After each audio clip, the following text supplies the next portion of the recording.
Hi there, Rob Myers, Panasonic. I'm on set on Ali's wedding today with Don McAlpine.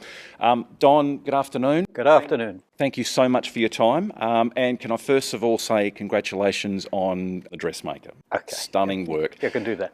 And thank you so much for choosing the Vericam for Ali's wedding. Might get you to tell us a little bit about how it came about. Well, first of all, I really want to point out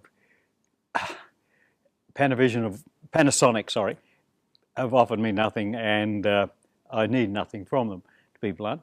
But young gentleman called Sasha Hayden, bit of time and energy, started to research this particular camera and found it might suit his project, which he hoped to get going in some time in the future.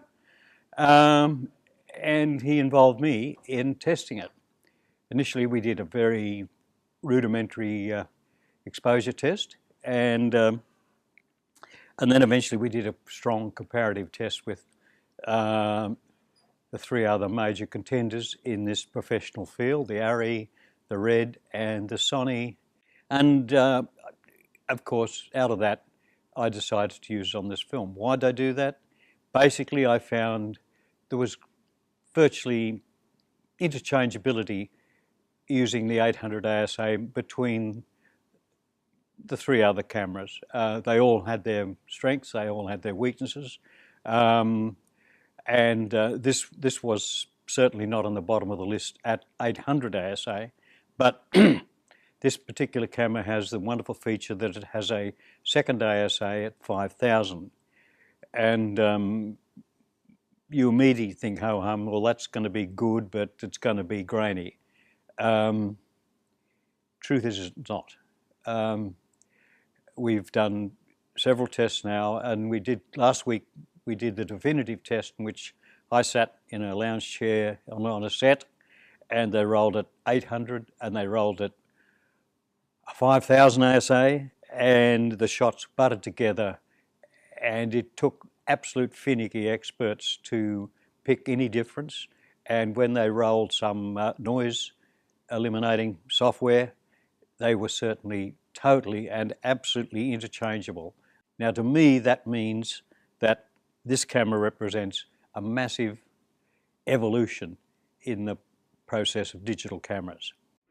Don, just to interrupt for a moment, you've been using 5000 during the day. You haven't reserved it just for the night, have you?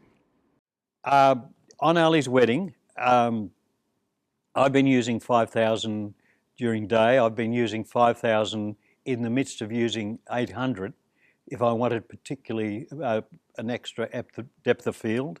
I will switch it at any time that it becomes convenient.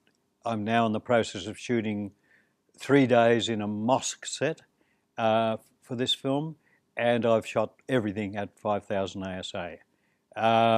It's amazing. It means virtually you can turn on the chandeliers and get functioning light.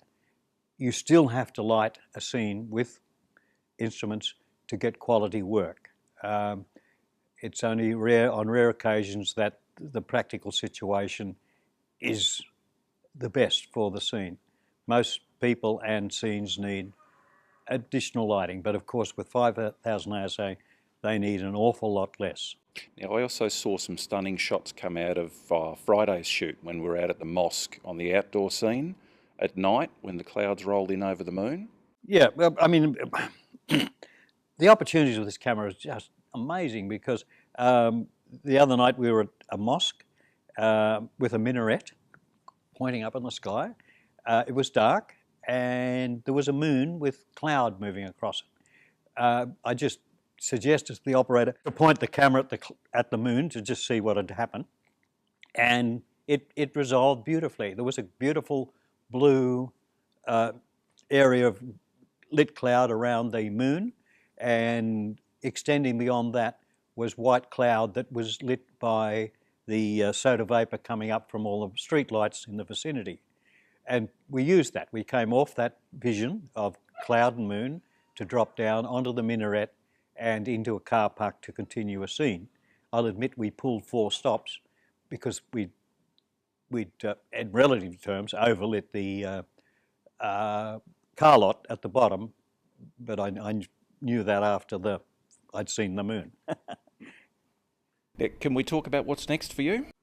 Uh, well, of course, talking about what's next in this business is always difficult, because until somebody actually signs on the line, you're never not certain. But there is the possibility of a movie stateswide, which I have actually used the argument of the Panasonic 35 as being the tool to do this job, because it involves excessive night streetscapes, and it's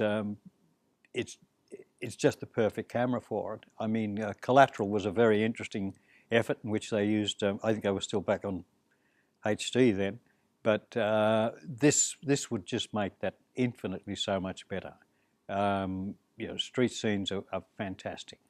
And talking about street scenes, I did a street scene in this, in which we used the very long ends of the zoom, and it was under an awning and on a dull day.